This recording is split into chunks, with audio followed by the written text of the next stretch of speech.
Welcome to the Homesteading School, where every house is a homestead.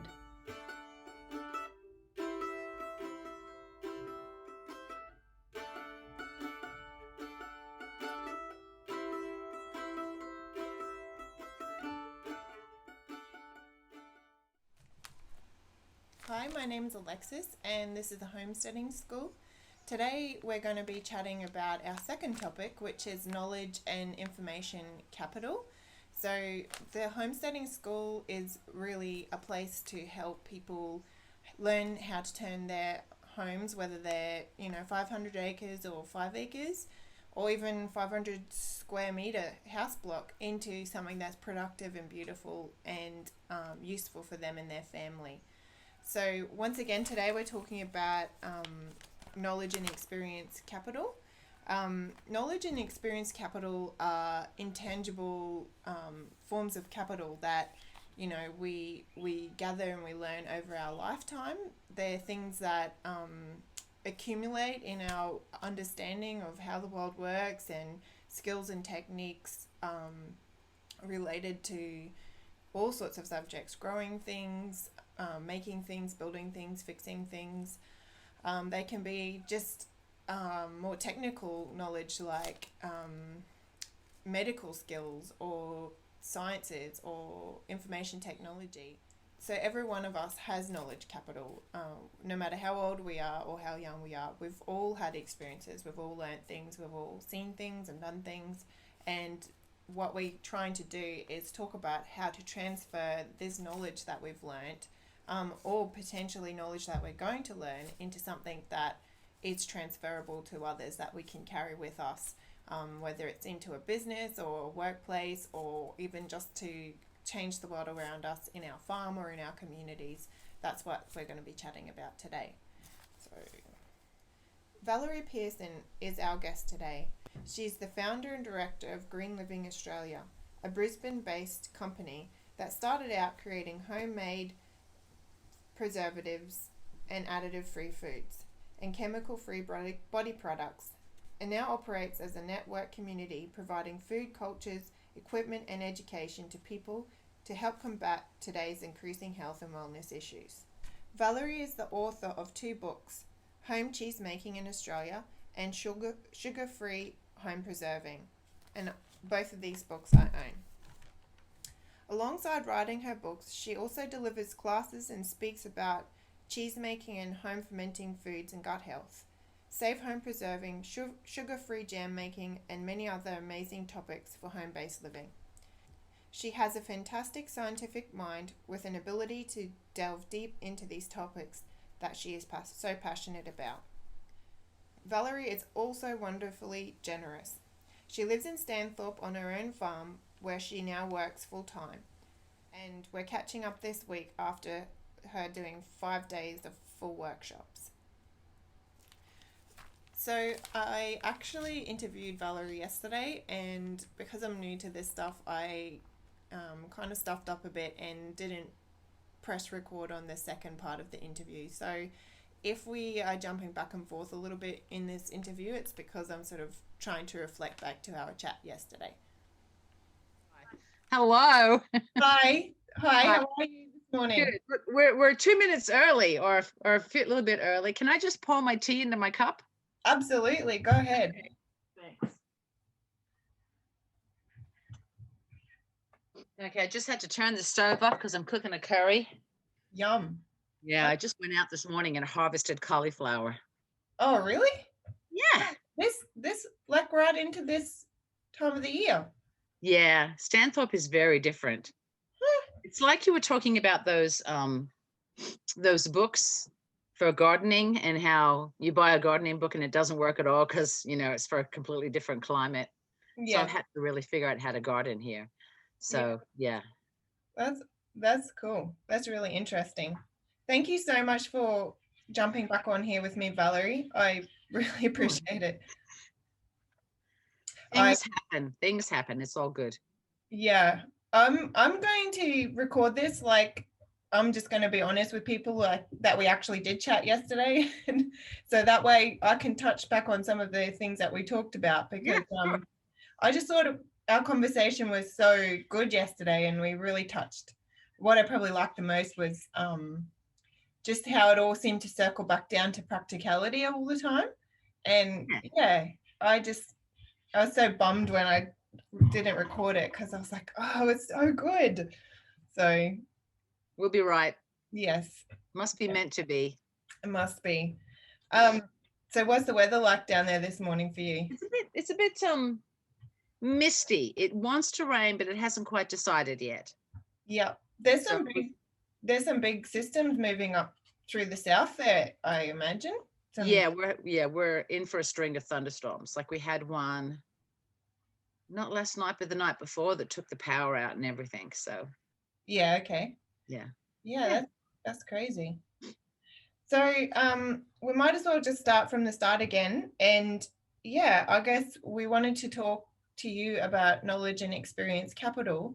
And I guess what I probably wanted to ask first was, where did your journey start, when you first started to build your, knowledge capital? Well, I think it probably first started with my mother, because she always had a vegetable patch in the backyard, and there was always a few chickens running around. And I remember as a child, we would make jam together, things like that. And I didn't really think about it as a knowledge building thing. I was just absorbing this information from my mom. And I guess I thought everybody did that. I found out later that not everybody does do that. Not everyone has a pantry full of jars of homemade things and a veggie patch in the backyard. But yeah, that's where it came from right from the beginning. It was an assumption on my part that everybody knew how to do these things. Like, she didn't do everything that I do. I think I've taken it to the next level in my life, but that's where it started. So is your mum an Aussie, or what's her sort of heritage then? So she was born in England, and my family and I migrated to Australia, many, many years ago. I was only 5 years old when my family moved here. So I don't really remember being English at all my whole life. In my mind, I'm an Australian. I know I don't sound like it because I've traveled all over the world, but I've always identified as an Australian, because as I have been here since I was 5. Yeah. Okay. So, we talked about yesterday about these cultures of people who, certain cultures really bring that homesteading element into their culture, and England would be one of them. But we talked about, your time in America, and that period. Was it 20 years that you spent in America? Yeah, I lived there for 20 years. Mm-hmm. And about your experience, in those different settings where, a lot of people gave you their knowledge.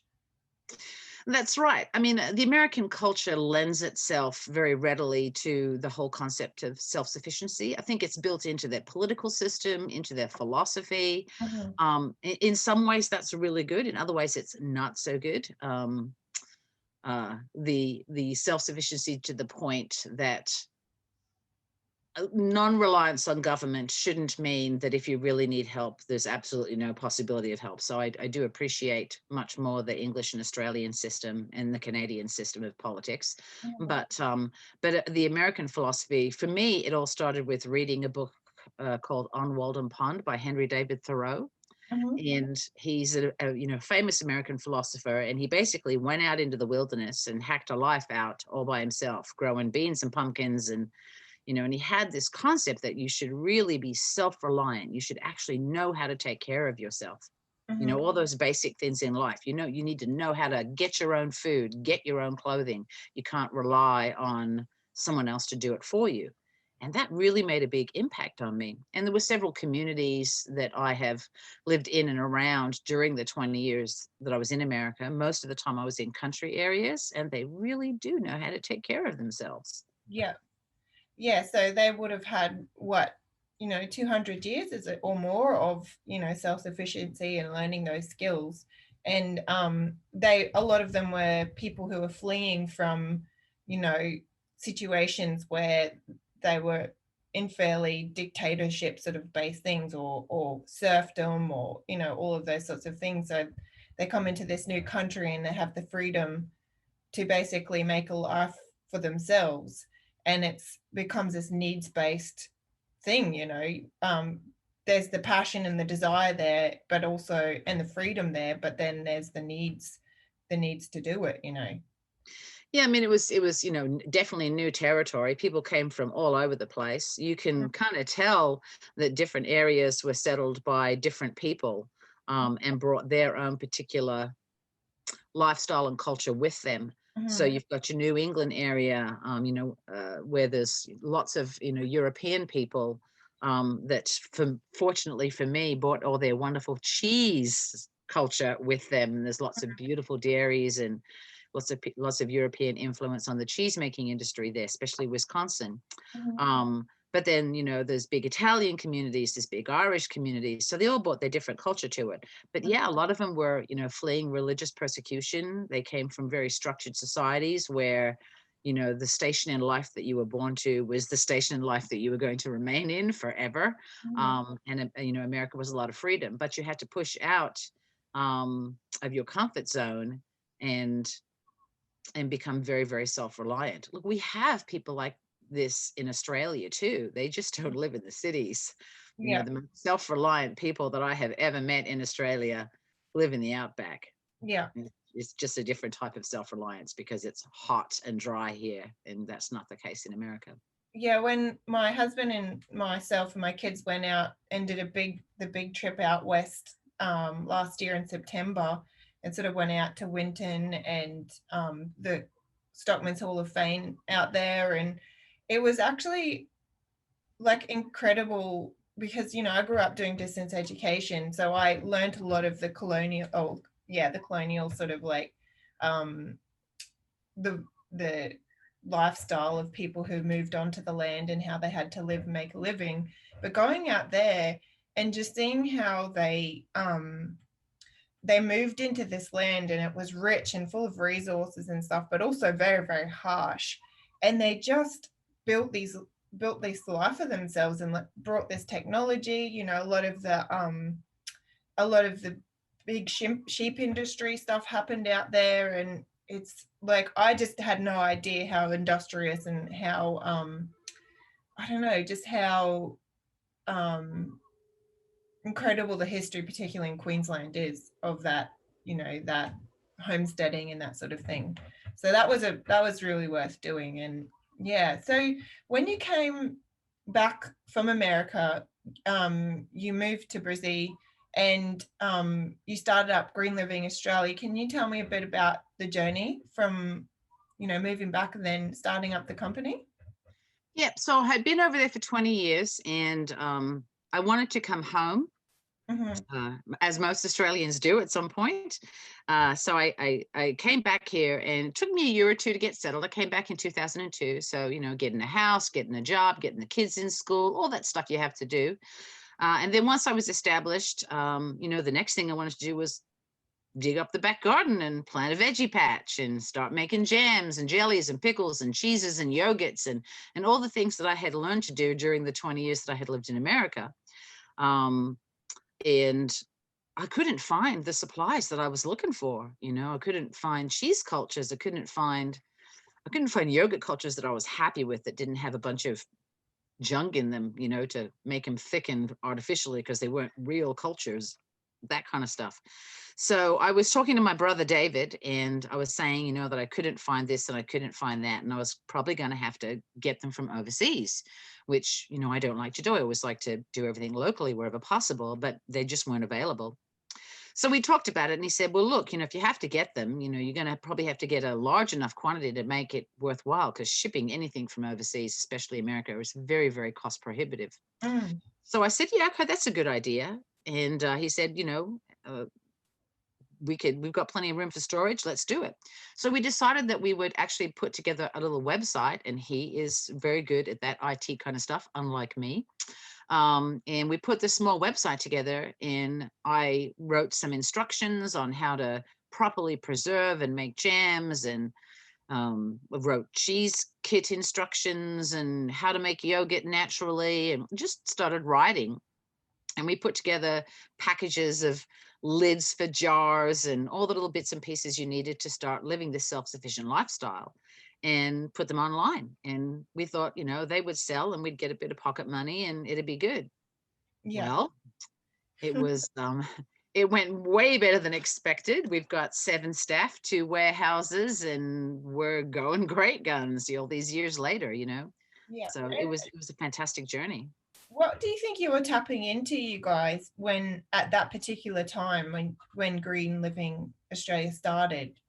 You guys do cheese and body products and cultures and all those sorts of things around homesteading. Why do you think people were responding so well at that time? I'm not really sure. One of the angles that I was working on was living in a toxic-free environment, and I think there's a lot of illnesses around that are caused by toxins in our environment.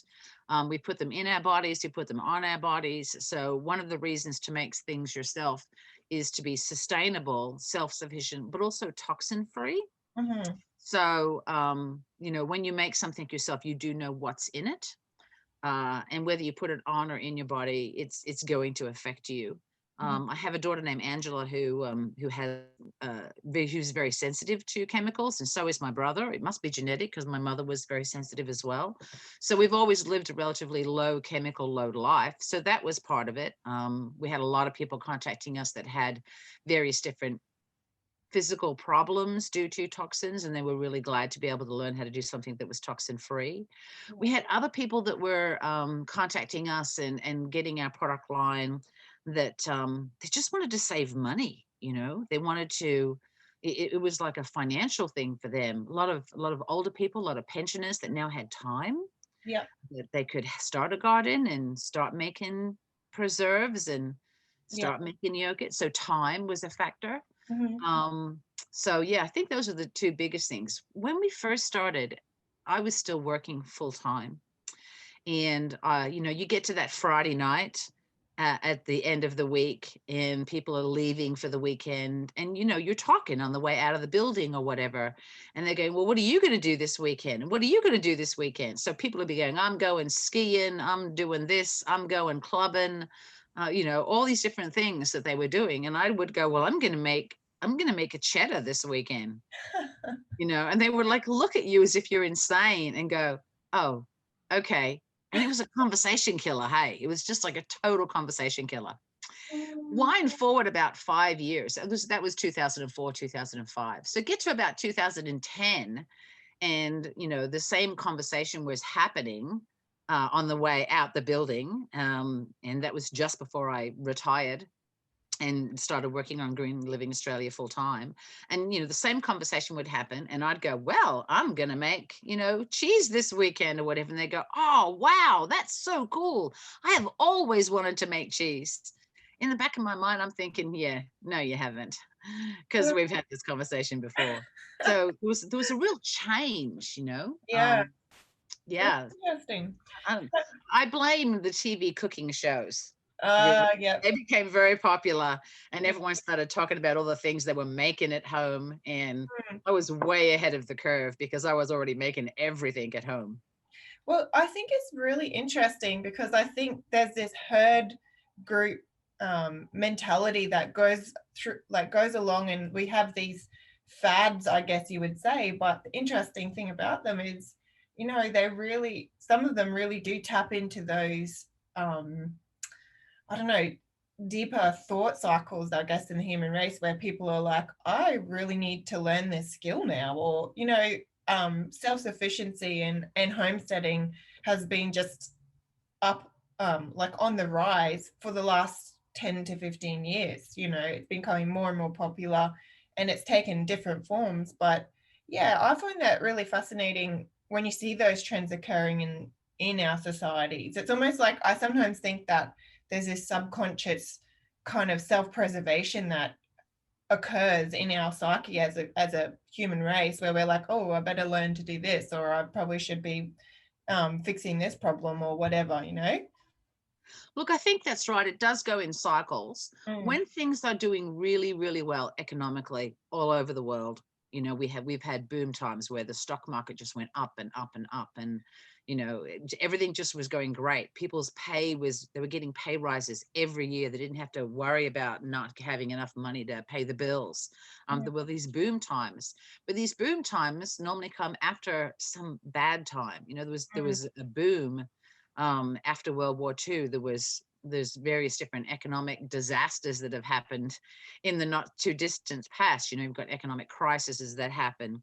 And then, when things are really good, people don't worry about the future. Mm. They don't worry about being self-sufficient. They don't have to think about any of that because everything's going to be okay. And the thing is that they think that everything's always going to be okay. Except they've got an annoying grandparent or something like that who tells them about the Great Depression and when I was in the Great Depression. Yes.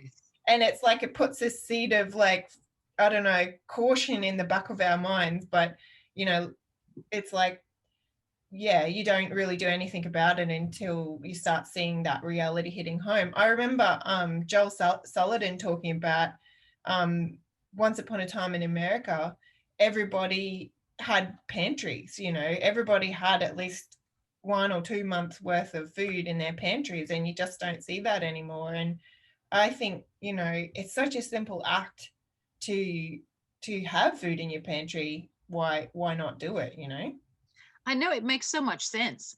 It's funny because we've had these booms and mini recessions and things going on all throughout history, and then a few really bad crashes like the Great Depression, and big disasters like World War I, World War II.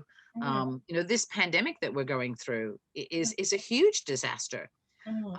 When we shut down here in Australia and I decided to self-isolate at my farm in Pozieres, I just turned up. I didn't have to go to the store, buy toilet paper. I didn't have to do any of that. I just got in my car and came home. Yeah. And you talk about a month or two supply of food in the pantry. Well, I've got a big garden and I make lots of preserves, and I've got enough pasta sauce to last me a couple of years. And I just don't have to buy anything. And if the stores run out of bread, I just bake my own. I don't buy it at the store anyway. So none of that matters to me. So that kind of swings me back around to a topic we touched on before about, preserving might seem like a trendy thing to do, on the modern cooking shows and that sort of thing. But preserving has always been the reality of you've got a crop coming in, you've got to try and save it, otherwise it will rot on the ground. That's sort of been your insight into preserving and the purpose of preserving. Definitely. So one of the places that I lived in in America, was Pennsylvania. And Pennsylvania has more Amish than any other state. So we lived in an area that had a lot of Amish. In fact, the property that we lived on was built by the Amish. It used to be an Amish property that we bought. So, there was like a huge 2-3-story barn, like 2 stories with a basement type barn. And there was not a single nail in it. It was all dovetail and wood peg. It was just amazing. Just amazing. And we had 50 plus acres, and it's very green and lush there. So you can get a lot out of that land. And we had everything. We had sheep and goats and pet donkeys and chickens and ducks and guinea fowl and huge gardens and apple orchard. So we could live off the land for the most part. There was a food co-op in town that would meet in the basement of the Presbyterian church once a month, and you'd go there and you'd pick up your tea, coffee, flour. In fact, we used to pick up the wheat grain and mill it ourselves, and I've still got the mill, so I can still do that. And I learned so much from my neighbors at that time about that whole self-sufficiency. The crop all comes good all at once. You've got more green beans than you know what to do with, and you have to save them. So I learned how to preserve not just jams, jellies, and pickles, but the whole harvest. Preserving the harvest just became critically important. And that's where all that food comes from. People didn't make cheese originally because they were trying to make a camembert because they loved camembert, or baked brie. They were making cheese because they had lots of milk in spring and summer. And then it got less and less and less until the animals basically were dried off because they were going to have another kid, calf, lamb, whatever. And there are certain times of the year in the natural cycle that you're getting plenty of milk, and certain times of the year that you're getting none or Mm. hardly any. Yeah. Same with chickens. You know, they lay a lot more eggs in summer and spring than they do in winter. Your crops, they come good at certain times of year. Different crops come good at different types of years. So you need to eat seasonally to get your fresh food. You know, I don't buy oranges in the store from another country, even though they are available. You know, when they're out of season and I can't get them fresh anymore, I don't buy them. Oranges are probably a bad example because I don't buy them. I've got an orange tree, but you know, you harvest different things at different times. You know, first the mulberries come, so you make mulberry jam, mulberry pie, and put some mulberries in the freezer. Then the next fruit comes, then the next fruit, then the next fruit. You know, the last thing that I harvested this year was the peaches. So then there was peach cobbler, peach jam, you know, various different things, and peaches in the freezer. Yeah. So I just never run out of anything. Mhm. So you've kind of taken all of that knowledge capital, that people have imparted to you, particularly in America. We mentioned yesterday you went to uni and you studied a part of your electives was studying biology and chemistry and that sort of thing, which I like from having done some of your classes, you have a very deep knowledge around the actual scientific aspects of preserving and that sort of thing. So, you've got all this body of knowledge and then you've taken it and been able to move that into products. Can you tell me a little bit about that process for yourself? Taking everything and then being able to then create a product that people can consume. Can you tell me how that sort of went for you? Sure, sure. So when we very first started Green Living Australia, the very first product that we ever put on the market was literally packets of lids for jars. Yeah. Okay. People would, you know, everyone's saving their jars in their cupboard to make jam, and the jars will last until you have an unfortunate accident and drop it on a concrete floor one day. But the lids, they don't last. You know, they start to be affected by the food acids. They can rust. They can get bent while you're trying to get them off. So you would have lots of jars and no lids. So we just started selling packets of lids in packets of 5, 25, and 50. And we still do today. We still sell loads of them. And I wrote instructions, how to make jam, how to preserve jam, how to make pasta sauce, how to preserve it. I wrote that up. So when you buy a pack of those lids, you get basic instructions Mhm. on how to make something. And then, I'm suggesting you save jars from the store so we don't have to have them be recycled. Better to reuse than recycle, better to recycle than throw in the rubbish. And it went great. And then the product line just grew as I started to get more back into the things that I liked, like cheese making kits. I know how to make cheese, so I know all the things that you have to have. So I wrote booklets. I sourced all the materials. I sourced the bacterias, the molds, the enzymes, and put them together in kits. What I Mhm. was trying to do was make it really easy for someone to buy an off-the-shelf product, take it home, and be able to make cheese correctly the very first time. Mm. Just Yeah. make it really, really easy. And then we started doing classes in my kitchen at home to start with before we bought a building and built a commercial kitchen.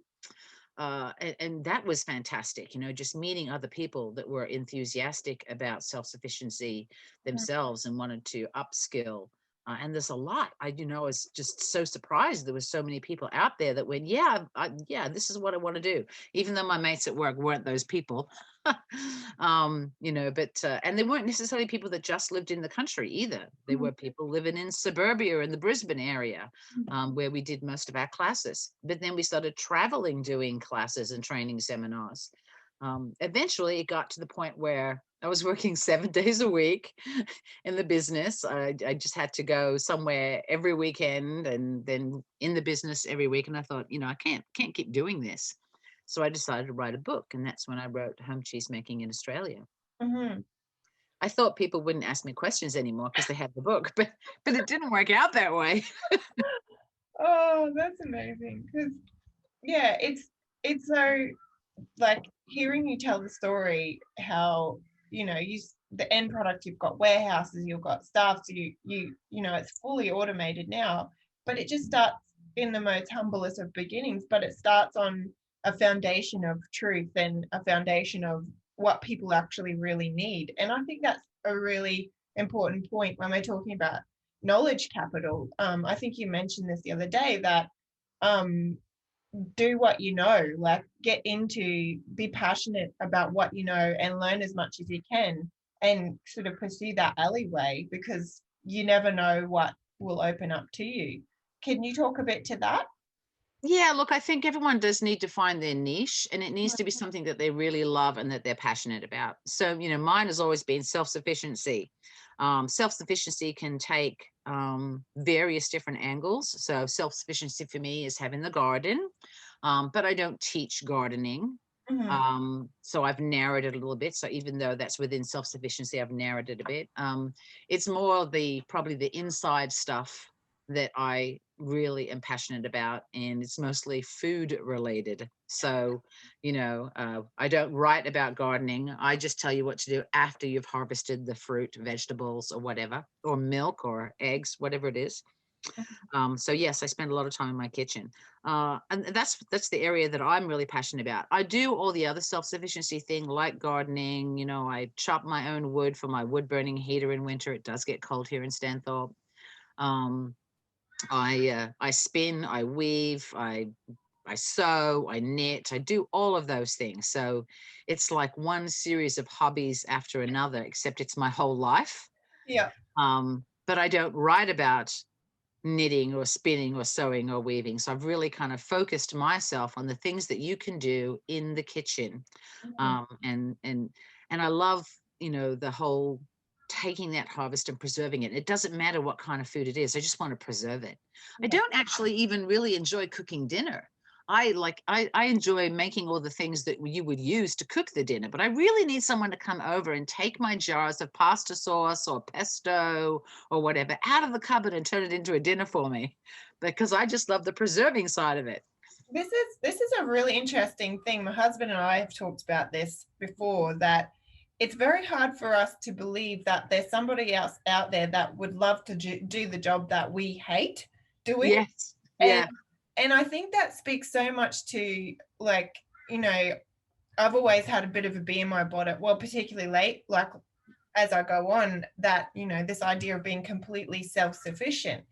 And, what I've learnt more and more is that there'll always be people who can grow things better than you can because they've got different land than you have. And there's people who have different passions from what you have. So, you don't have to know everything or be good at everything. You have lots of hobbies. But if you focus in and do really well what you love, there's going to be somebody else around who will focus in and do something that you don't necessarily love doing, but you can work together in a village type idea and sort of be interdependent. Is the word I like to use.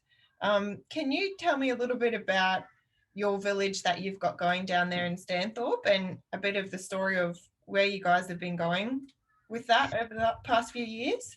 Yeah, so look, we've got a really good community here. I live in a small town called Pozières, which is outside Stanthorpe. And Stanthorpe seems like a big town to me, but it probably seems like a small town to other people. And, we all kind of tend to work together and help each other.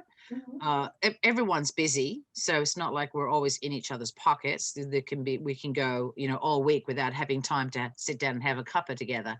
But we do things together. So everyone's always helping each other.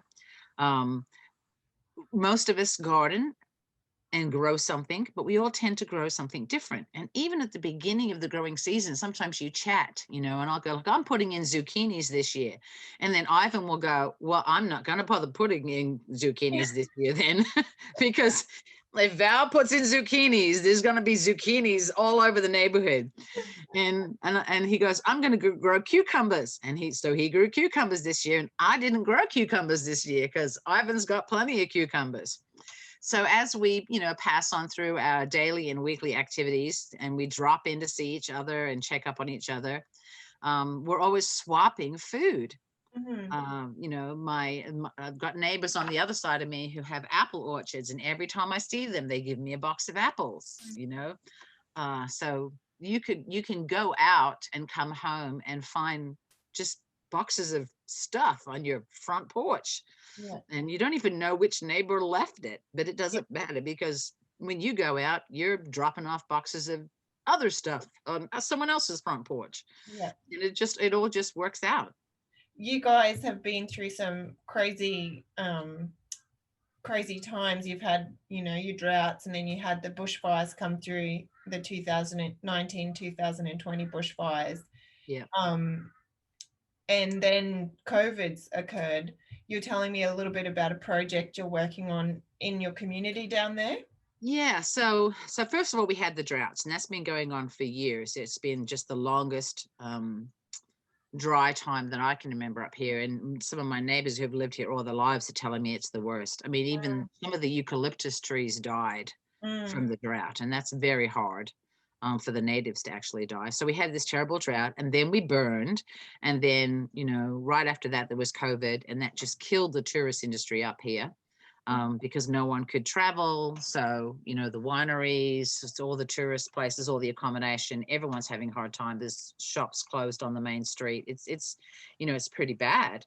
We're getting a bit of a resurgence now that people can travel, but they can't travel overseas. So we're getting a bit of a resurgence in the tourism, but we have a lot of recovery to do. So we have a lot of community work to do. So I'm working on several different projects, talking to different community leaders. We're working on a project called GBART, which is Granite Belt Art Trail.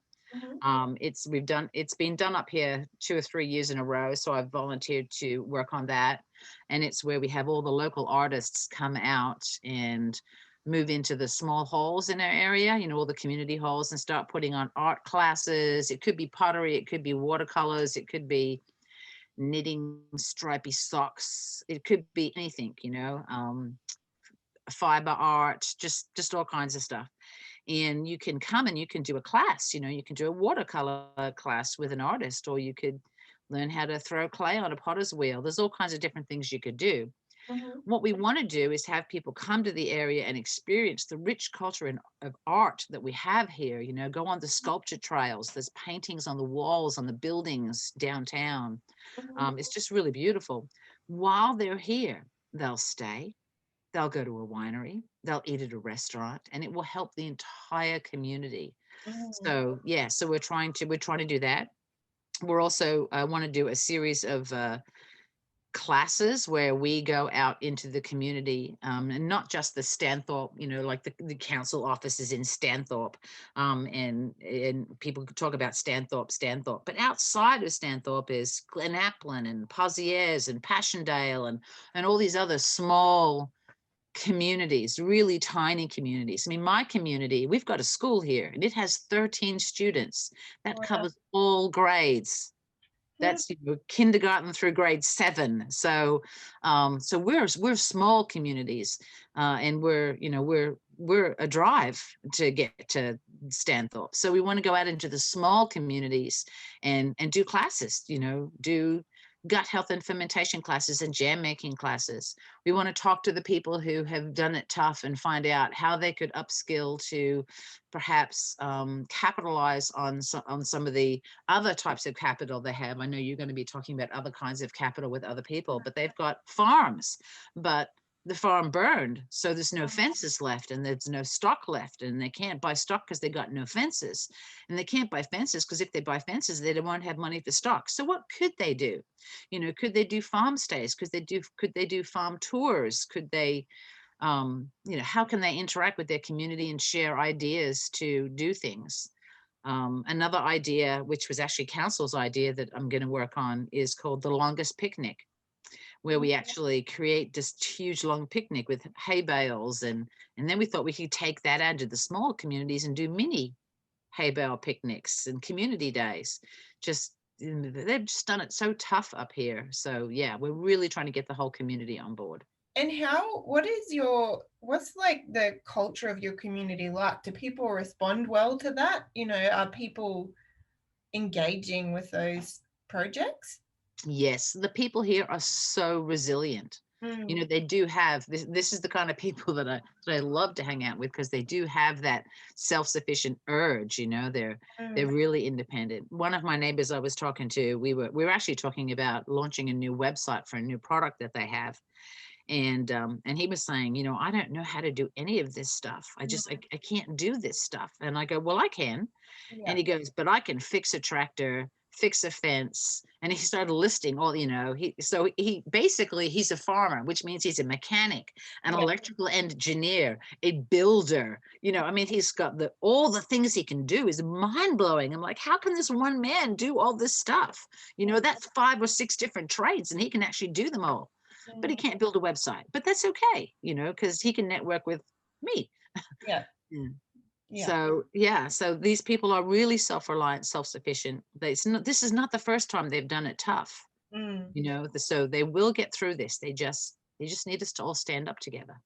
And I think that's probably, you know, one of the, you know, key learnings about self-reliance or self-sufficiency or any of those things is this idea of persevering until you know, learn the skill or you achieve the result, because there's not a lot of other options, I think, in some circumstances. And, you know, we live in a modern day world, we've already touched on this, about everything is so easy to get a hold of.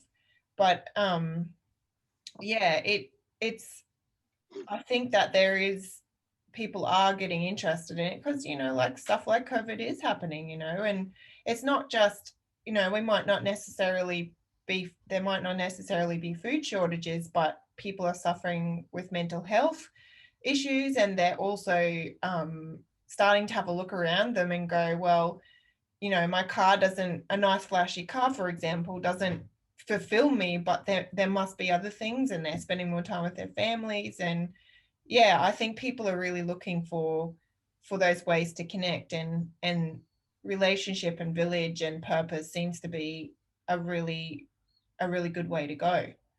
Absolutely. And you know, when you talk about that whole village thing, I'll just go Mm. back to the example of the Amish Mm. that were living in Pennsylvania.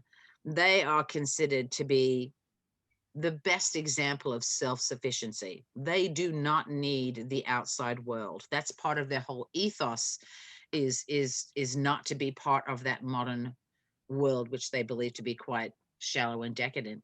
Mhm. Um, but seeing those communities and having them so close to me during the time that I was in that state showed me that while they're a self-sufficient community, the key word there is community. Mm. You know, there was a butcher, a baker, and a candlestick maker. It's not Yeah. like every person had lots of skills, but every person didn't do everything. They're not islands. They're not so individualized that they don't work together. They do. I mean, if you Mm. have ever seen an Amish barn raising, it will blow your mind. You Yeah. know, it will just blow your mind. Oh, I totally believe that. And I think that's kind of the purpose with a homesteading school is, I don't know what it's like. Maybe it's a little bit different further down south as you go, but sort of in North Queensland, I think because we're so young and so new in terms of like the world history, we don't have a lot of that cultural record to draw on, or that history with each other. And so it's sort of like a bit of, I call this place where we live, I call it the Wild West. You know, it's still developing those relationships and still developing you know, that interdependence and that sort of thing. And um I think the most important thing though is that all humans, no matter where they've been in whatever time frame they've been living in, require those same things. So it's almost, there's this natural urge to be in a village. You know, it's very much a part of who we are as humans. Oh, yeah, absolutely. Neurologically, we're hardwired for connection. Yeah.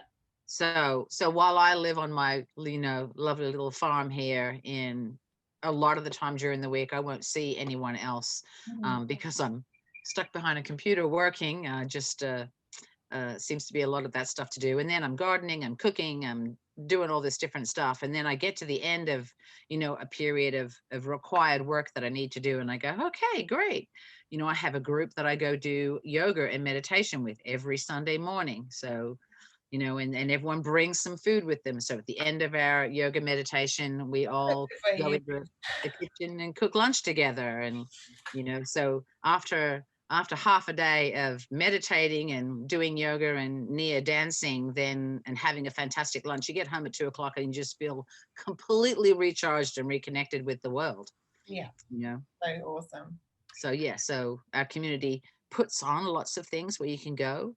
Mm. There's another place you can go on Fridays. Every Friday at 9:30, all these people get together and work on a craft project together. You just take Wow. whatever craft project you're working on and you just turn up and you put a gold coin in the box to pay for your tea and biscuits, and you hang out for up to 3 hours. It goes from 9:30 to 12:30 every Friday. So if you ever feel like you're not, you know, you've worked too hard, you're burned out, you're disconnected, you don't have anyone to talk to, whatever, you just get off your butt, go down the road, take your knitting with you and sit and have a lovely chat. Yeah, that's It's just awesome. great. And there's lots of community activities like that up here. Yeah. So Valerie, what are you mentioned you're working on a book. Do you want to tell us a little bit about your new book and where people can find you? Okay. So, so the first book I wrote was Home Cheese Making in Australia. That's actually in its third printing right now. So it's doing really, really well. The second book that I wrote is Sugar-Free Home Preserving. I wanted to do a home preserving book because I'd been doing lots of home preserving for so many years. But then I had a couple of people I knew very well who were diagnosed with diabetes within a short time period. So that kind of made me rethink the book Mhm. and think there's probably a lot of home preserving books out there already that tell you how to do traditional jams, jellies, and fruit butters and curds. But I wanted to come at it from a different angle. So I wrote, I researched and developed, and the book eventually came out, and you can do it with or without sugar. So it gives you lots of options. The book that I just finished, that is at the publishers, it's actually being proofread and all that kind of stuff right now. I don't know how long that takes. Is Gut Health and Fermentation. Mhm. So once again, it's food, and once again, it's preserving. So I'm still in the kitchen, and I'm hoping that would really help people as well. There are several fermenting books out there. This one takes it from a slightly different angle. It really looks at the science of the gut and the various different health problems that can be attributed to poor gut health and how to fix that. And then it gives you bunches of recipes. But instead of just giving you, here's how to make sauerkraut, great, now you've got sauerkraut.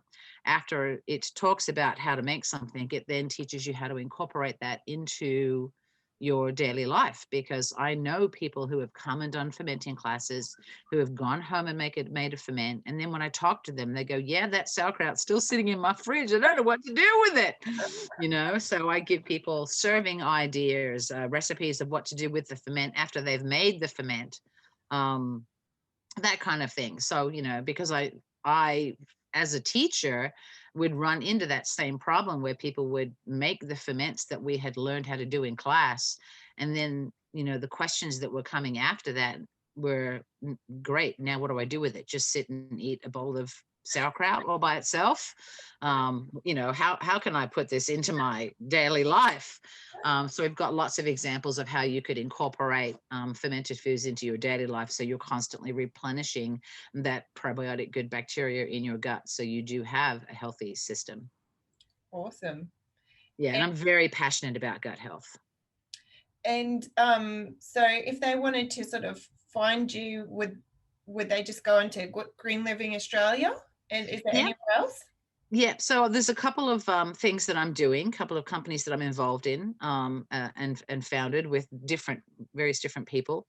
So the first one, and the one that's been going the longest, since 2004, is Green Living Australia. So you can just go online to greenlivingaustralia.com.au. I've got videos, how-tos, free recipes, blog posts. There's lots and lots and lots of information on that website. That's a really good source. Then I also have, there's an event company called Country Feeling Australia, and that's the company that manages all the events that I do. So I work for 6 or 7 different councils, Mhm. doing events all over the place, mostly in Southeast Queensland. I teach at the community college down in Tenterfield in New South Wales. So all those different kind of teaching things that we do, seminars, hands-on classes, that's all at countryfeeling.com.au. Mhm. Um, so that's really good. There's one other project that I'm working on, and That's not enough, the amount that you've listed already and all the other stuff that you do. well, I'm working on another one called Changing Your Life, and So that's cool. literally changingyourlife.com.au. Mhm. And I've taken all these ideas and turned them into very successful businesses. And that's part of being self-sufficient. Mhm. I don't work for somebody else. Mhm. I don't worry that I'm going to lose my job. So I have lots of friends who Mhm. have lost their jobs during this pandemic. Mm. And, I'm in my 50s. Mhm. Um, Most of my friends are of my age. And if you lose your job Mhm. when you're 50 something, it is statistically really hard to get another job. Most people that lose their job after 55 never work again. Mm. So having a job for someone else means you are dependent on that other person or the business or the whim of the market or whatever, So how about being dependent on yourself, self-sufficiency? So one of the things for me in self-sufficiency is to actually have your own business. Doesn't have to be big. I never meant green living to be big. I thought it would be something I would run out of my living room and be enough to, for me to live a comfortable, self-sufficient lifestyle, which actually costs less than most other people's lifestyles. Mhm. But it didn't. It grew and became very successful, which I'm really, really pleased with. So I want to take everything I've learned during that journey since 2004, how to take your hobby and turn it into a business, specifically targeting those people who have lost their jobs and who have done everything they can, but they're not going to get hired because they're 59 or something, Yeah. just age discrimination. Mhm. Those people have a wealth of knowledge. So I want to teach people how to take this knowledge capital that we've been talking about Mhm. and package it into their own business. Mhm. I mean, I don't know whether that business will make them $500 a week or $5,000 a week. I don't know. Mhm. But as well as the fact that it would give them some income if they're unemployed, it gives them a reason to get up in the morning. It's good for their mental health, self-esteem, conversations with other people, connection. There are so many reasons that you should share your knowledge capital with others. So with that project, helping people, develop their own businesses, is it a course or is it a book or is it a website? How do people access that and how does it work? Yeah, so basically it's a course. It's like a 2-day seminar style course. And then what we do is we then follow that person. So the idea at the end of the 2-day seminar course, they're going to have a business plan. They're going Awesome. to have narrowed in onto their passion, Mhm. of their knowledge base of what they want to do. Mhm. And it could be, I don't know, they could have a hobby of making earrings. So, that could lead into making enough earrings to go to a markets once a week and make $400 or $500 on a Sunday. Or it could be a jewelry making course that they could run either in their home, or maybe they could make, they could use one of the free softwares that's out there to make an online course, Moodle or something. There's lots of tools out there that people don't even know about that they can access for free online to build a small business from home. So there's many different ways they could do it. But what we do is we then follow them with consulting every 2 weeks for the next 3 months Yeah. to help them get off the ground. So we don't go, great, you've got your business plan, see you later. Yeah. Okay, so we're working with various different people right now, government bodies, to try and get government funding for their at-risk people. Yeah. So Wow. that's what we're trying to do right now. And we've had some very good feedback from some various government bodies. They're doing a lot to try to get some of these people back into employment. But no matter how much you teach an older person to better write a resume, if they're going to be discriminated in the workplace, it's not going to matter. Yeah. So let's give them another avenue. Yeah. Let's go think sideways. Yeah, think Yeah. outside the Yeah. box. Think outside the box. That's something I'd love to chat to you some more about, because that sounds like such a, it is like, I totally agree, I think for older people, but there's also, so many younger people who have lost jobs through the COVID, and just to be able to think of, it's everyone's dream to be able to take their passion and turn it into something that can make them money, but the idea of a dream and then the actual reality, it's very difficult for people to transition. So that sounds like a really great opportunity for people to follow up who See, young people have a similar problem, but it's just a different type of discrimination. So think about a young person. They go look for jobs, and they go, you don't have 3 years experience. So to get a job, you have to have 2 or 3 years experience.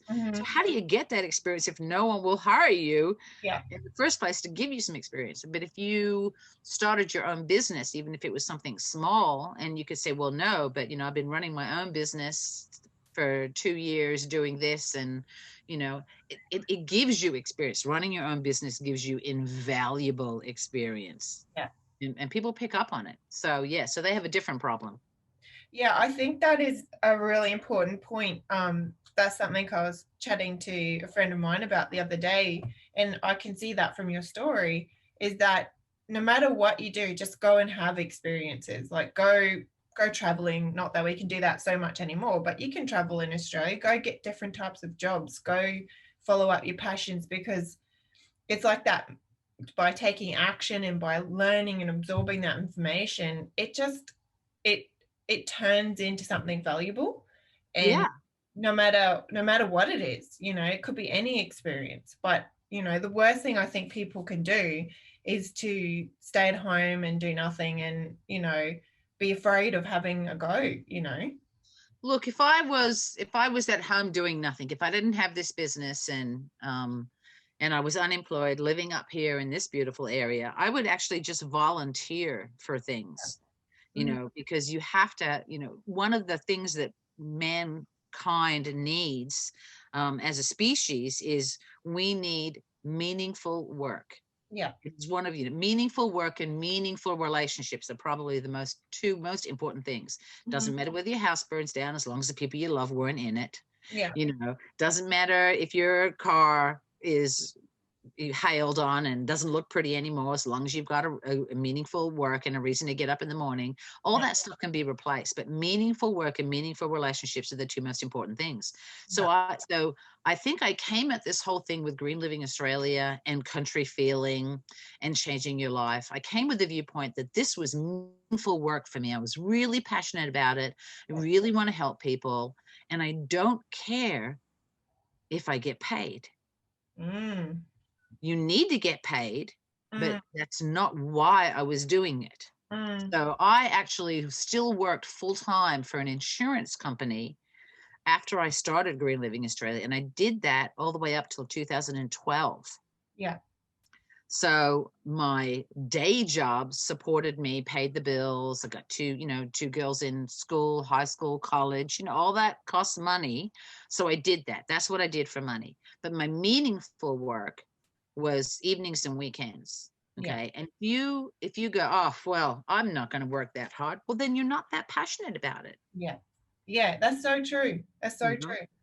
And then one day it got bigger and bigger and bigger over that time period. And then one day I went, I really don't have time for my day job anymore. This is so good.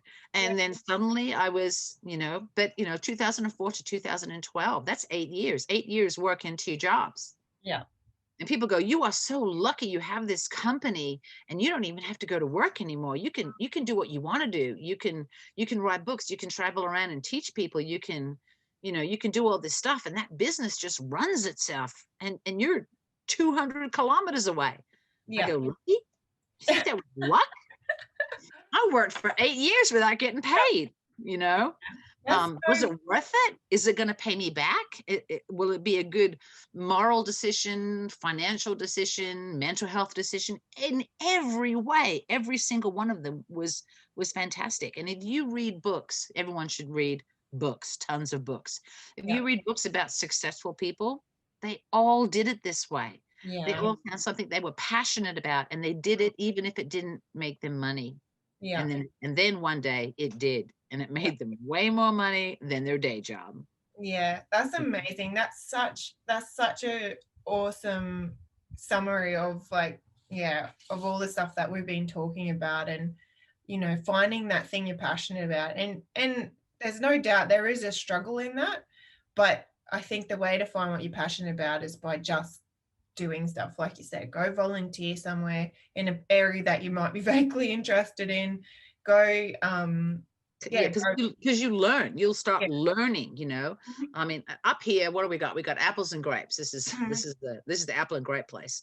So I would volunteer for stuff. Mhm. But other things I would do, like I could go, okay, I bet you I can get a job in a particular season here, just working in an apple packing shed. I could do that. I Yeah. don't know how to do that. I've never done that, but I'm pretty sure I could do that. So I would just go and go, hey, can I get a job packing apples in your apple packing shed? Probably someone here would hire me, and I would, pack apples 3 days a week or whatever. It wouldn't matter what it is, because I'd be meeting new people, learning new skills. I mean, that's what you have to do all the time. Just please don't sit at home. Yeah. And if you are at home, make your home like a business. Mm. Make it this self-supporting thing. It has to feed you, clothe you, and shelter you. Mhm. So as soon as I get a place, I start setting it up to Mhm. be like an earth ship, Yeah. like this sustainable, self-sufficient. Like when I first got the place, I'm still living in a shed trying to build a house right now. But I got, I put solar panels on the roof. Great, no electricity bill anymore. In fact, I get a check from the electricity company. I put a bore in, so great, don't have to worry about water anymore. Never going to run out of water, hopefully. I planted an orchard. When's the best time to plant an orchard? 5 years ago. Yeah. So I planted an orchard. Great. No worries about fruit. Dug a veggie patch. Good. Got veggies. I just started adding to this place, making it more self-sufficient. So Yeah. I live in a place that I don't owe any money on, that has a rates bill of $1,200 a year. I Mhm. get twice as much of that back from the electricity company. So this place doesn't cost me any money. I live here for free, Mhm. because and I actually make a little bit of profit just by being here from the solar power, because it covers the rates, and probably then covers all the costs of my gardening as well. Yeah. So the food is free as Yeah. well. Wow. Now we're looking, and then on top of the fact that it's financially brilliant for me, it also has this tiny, tiny, tiny little carbon footprint. Yeah. Yeah, that's a whole nother thing in itself, isn't it? In terms of what does self-sufficiency and small acreage and village living do to our environment? Good things. That's the answer. Yeah. Yeah. And I think one thing that I come across in our conversations with our group is people will say, oh, I'm a brown thumb or I'm a black thumb or whatever, and I have a lot of compassion for people who are in that mindset, because I know I've killed a lot of plants over the years, but it doesn't. I think we talked about this the other day. We have this idea that we have to build this beautiful textbook idea of a farm or a veggie patch, but a veggie patch it has to start with practicality. Put a self-watering pot you can buy from Bunnings with some potting mix and plant some lettuces on your back deck, and you barely even have to water it if it's self-watering. Plant the herbs that you eat regularly. It doesn't have to be a ginormous thing, but the experience and the learning you get from just taking those small actions, they are invaluable lessons that you will learn. And I know for myself personally, that's how I've built my confidence over the years is, I've had to reverse engineer my ideas about how it all works by just going, okay, I'm going to start with what I can do and what I know, and I'm going to build on that.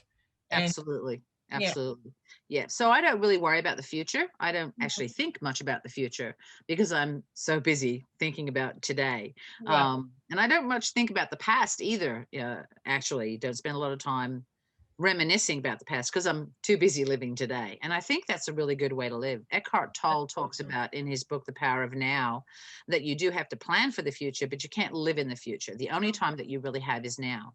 Yeah. So when you look at your piece of land or whatever, and you go, oh my gosh, I've got to do this, I've got to do that, I got to get a house, I got to get a garden, I got to become food self-sufficient, energy self-sufficient, and it becomes overwhelming, right? Mhm. So I never think about that. I don't think about the future.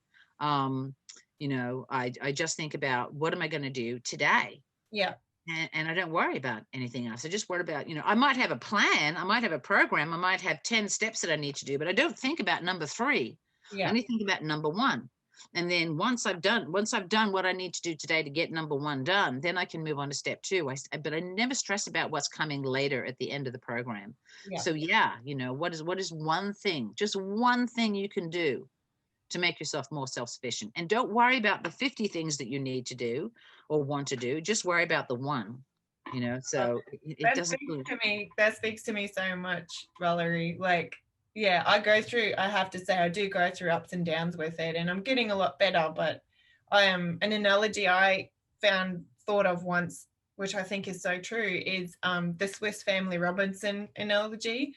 Yep. You know that story. Yep. They end up on this shipwreck, and their whole family is the only ones who survive, and they have all of this material on the ship for colonizing a new colony, but they're on this island, and basically they have to create their life there. And that's kind of what living on a block of land or an acreage, or a house block, 800-meter square house block is like, is what do I have and what can I do today to move towards being able to survive this. That's right. I'm living in. And I know this sounds like a cliche, and this word journey has probably been used to death, but they say it's not the destination, it's the journey. And that is so true. Like if I go outside right now, I will tell you that there's weeds in my veggie patch because I've been very busy out doing events, and my grass needed to be cut this weekend, but I was away doing events. So, it does not look perfect at all. I've got a patch that's been bulldozed flat for a house to be built. Well, that looks really messy, but it will look good when there's a house. Half my fences have been taken down because we're redoing the horse fencing. So it's, but do I care? Well, no, not really. Because I've got a big pot of curry on the stove that I'm cooking. That's my thing for today. I just harvested cauliflowers and tomatoes this morning. So once that's done, I'm going to do more passata. So I have plenty of tomato-based stuff for the winter. I'm, just doing the stuff I can. Mm-hmm. It's kind of rainy today, so I can't really garden anyway. So why stress about the weeds? So I just push it all away and just do what I can. If the sun comes out this weekend, okay, because I'm not working on Sunday. If the sun comes out this weekend, I'll weed the veggie patch. But you know what? The veggies don't care. They don't. They don't care. No. So it's so true. I woke up this morning and I had very similar thoughts because we've had cyclonic weather up here. So it's been very overcast for the last 5 days. And, it's sort of hard to get motivated in that darkness. But, the sun came out. I'm like, yep, I'm ready to go and tackle that garden now that I've been avoiding not avoiding, but it's been on the back burner for the last 5 months. So yeah, I know exactly what you're saying. The time will come and it will be the right time, and then you can do the thing. Yeah. And you don't have to force this self-sufficiency thing either. If there is something in that self-sufficiency arena that you really don't like, don't do it. That's the thing that you have somebody else do. So, Yeah, exactly. Yeah. Because there'll be someone else in your village that does like doing that. Yeah. Like you can go, I guess my best example is sewing. Like I do like to sew, but it's probably lower down on my list, right? So if I've got a choice in between sewing and gardening and it's a good day, I'm going to garden because I love to garden. Or I've got a choice in between sewing and knitting a new jumper for my grandbaby. I'm going to knit a new jumper for my grandbaby because I love knitting. So I can sew, no problem. I can be self-sufficient on that. And if there was no one else here, I'd do it. But my girlfriend right down the road, Marion, she's a seamstress. So I go, yeah. Hey, Marion, can you make me this out of this material? Here's the pattern, here's the material, and whatever. And she really doesn't like to garden, but I do. So, between the two of us, we get both those jobs done, and we both do the job that we like. It's so cool, Valerie. I think, well, I'll probably have to let you go because I know that we've been chatting for a while, but thank you so much for sharing your wisdom and insight this morning. It's really cheered me up a lot. And yeah, I really appreciate being able to chat to you about this stuff, Not a problem. Not a problem. Yeah. And we'll have to get up there again someday. Yes, I'm very interested in talking to you a bit more about this, the developing businesses idea. Yep, changing your life. Yeah. Changing your life. Yeah, that sounds great.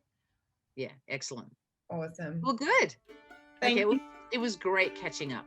Yes. It really was. Even though we did it 2 days in a row, I actually enjoyed today just as much as yesterday. I think we got right into the nitty-gritty today, so it's awesome. That's good. Yeah. All right. Okay. Thank you so much, and have a good week. Have fun. You too. Okay. See you later.